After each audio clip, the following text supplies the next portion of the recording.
Após matar os Abusa e o Haku, e também o Gatou e seus capangas, o time 7 junto do Tazuna decidiriam voltar para a casa do construtor de pontes, pois o Naruto e o Kakashi estavam acabados, já que a Sakura só protegeu o Tazuna e o Sasuke teve uma breve luta contra o ninja mascarado. Durante o caminho até a casa do Tazuna, o Naruto desfazeria o clone, pois estava com pouco chakra e não estava conseguindo manter o clone.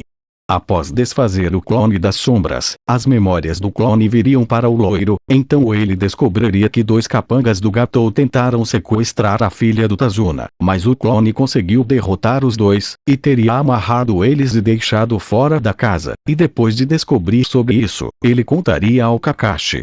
Se passando os dias o time 7 estavam prestes a ir embora.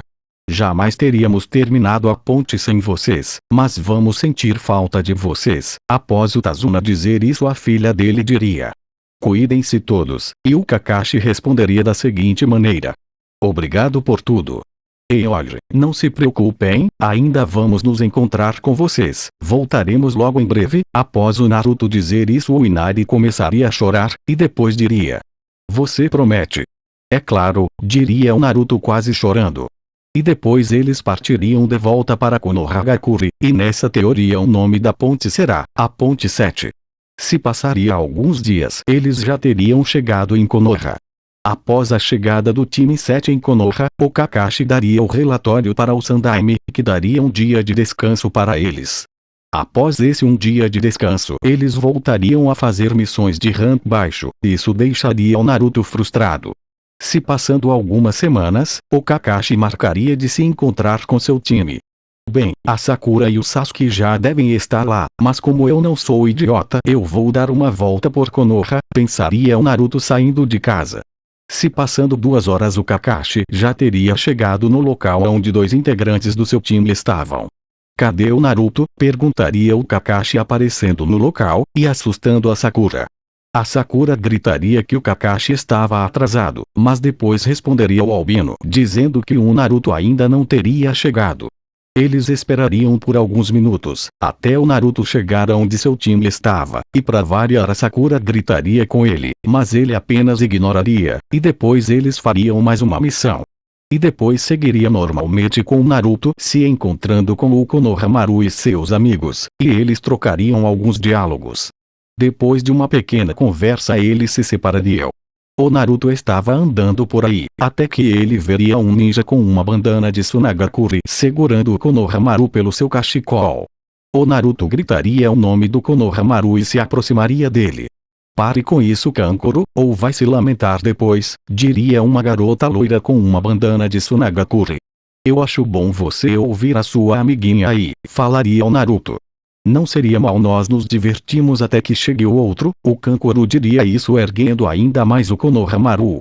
Me largue, o Konohamaru diria isso chutando o Kankuro. É corajoso, mas não por muito tempo, diria o Kankuro apertando ainda mais o cachecol dele. O Naruto começaria a andar até o Kankuro. Se você não deixar o Konohamaru em paz arranjará problemas, diria o Naruto andando até o Kankuro. Ah é, vamos ver então, e depois o Kankuro começaria a apertar ainda mais o cachecol do Konohamaru. Quando o Naruto estava perto o suficiente, ele armaria um soco com sua mão esquerda, que era o lugar onde ele estava equipando o soco inglês.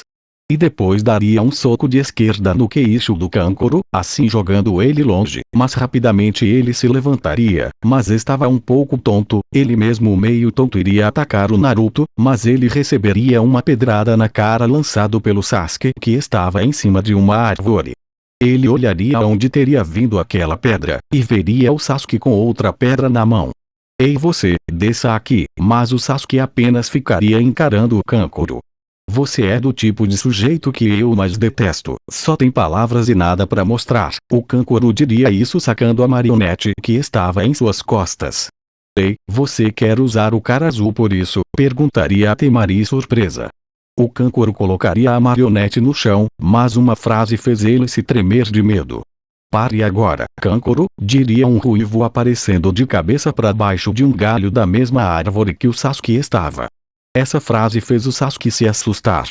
Você vai arruinar a reputação da nossa aldeia, diria o ruivo ainda de cabeça para baixo no galho da árvore. Todos naquele local após verem o Gaara se assustariam, principalmente o Kankuro. Gaara, gaguejaria o Kankuro.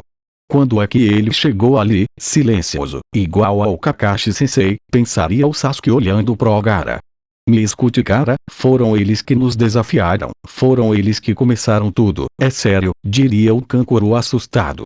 Cale a boca, ou eu mato você, diria o Gaara olhando para o Kankuro com um olhar ameaçador, assim fazendo o Kankuro ficar mais assustado ainda.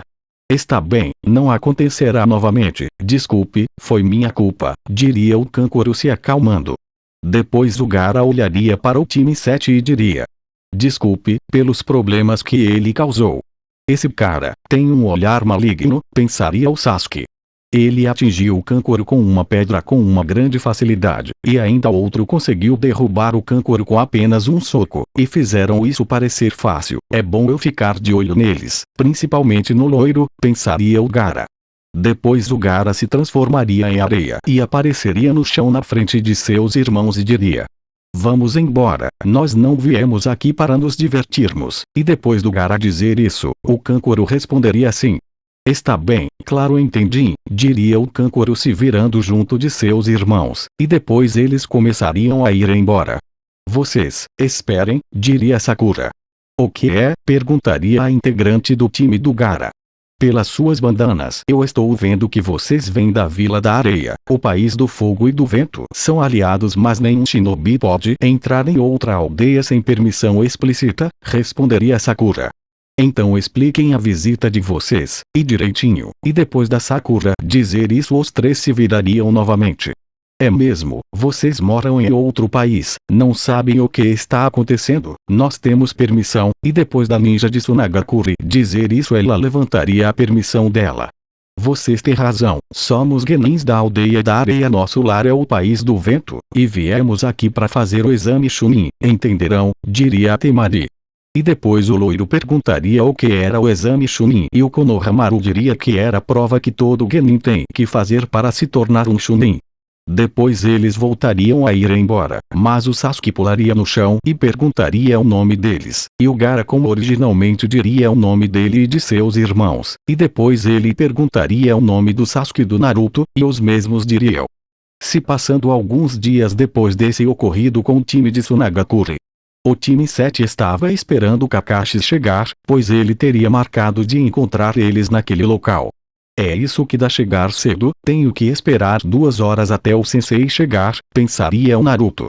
Depois de 2 horas o Kakashi chega no local, e como de costume a Sakura gritaria, dizendo que ele estava atrasado. Desculpe o atraso, eu me perdi no caminho da vida, diria o Kakashi. Eu sei que isso é meio repentino, mas eu os recomendei para a prova Chunin, os 3. Aqui estão os formulários. Depois do Kakashi dizer isso a Sakura diria: os formulários para a prova Chunin. E depois o Kakashi diria: você vai ficar me repetindo, Sakura. Tudo isso é voluntário, depende de cada um de vocês. Se não se sentem prontos, esperem até o ano que vem. O Kakashi não conseguiria completar a frase, pois o Naruto gritaria: legal. Kakashi-sensei, você é demais. E depois do Naruto dizer isso o Kakashi diria: quem quiser fazer a prova assine o formulário e vá à sala 301 na academia às 3 da tarde dentro de 5 dias, e tudo. E depois eles se separariam. O Naruto estava andando até sua casa, o mesmo estava pensando no conselho que o Kakashi disse a ele tempos atrás, que era para ele treinar e não depender dos olhos Uzumakis. Bem, tenho 5 dias para me preparar para a prova Chunin, e não posso abusar do meu dojutsu, então eu acho melhor eu seguir o conselho do sensei. Então o loiro mudaria de rota. Mesmo contra sua vontade ele começaria a andar até a biblioteca. Mesmo não gostando de ler ou estudar ele sabia que era muito importante para um ninja. Ele demoraria alguns minutos por estar enrolando por não querer ler e estudar, mas ele acabaria chegando no lugar. Ele entraria na biblioteca e andaria até as prateleiras e pegaria alguns livros, como os que contam sobre os clãs extintos, como por exemplo os Uzumakis. Ele também pegaria um livro que contaria sobre as perdas do ataque da raposa de 9 caudas. Ele ficaria algumas horas ali lendo. Então ele descobriria sobre a extinção do clã Uzumaki, e que ele também não tinha as características estéticas do clã, se parecendo muito com o quarto Hokage, que era casado com uma Uzumaki, e que também seus pais foram mortos no ataque da Kyuubi. Após suas descobertas, ele iria até o escritório do Hokage, e começaria a questionar o Sandaime sobre suas descobertas. Ele ficaria lá perguntando até o Hiruzen contar sobre seus pais, que eram Minato Namikaze e o quarto Hokage, e a Kushina Uzumaki. A pimenta sanguinaria de Konoha. E como Naruto já sabia sobre seus pais, o Hokage entregaria a localização da casa de seus pais. Então o loiro iria até a localização que o Sandaime teria dito a ele. Chegando no local. Então é verdade, eu não vejo nada. Qual será o nível do Genjutsu que está protegendo a mansão? Ele então fez alguns selos de mão e quebrou o Genjutsu. Após quebrar o Genjutsu, ele veria a mansão. Ela é exageradamente grande.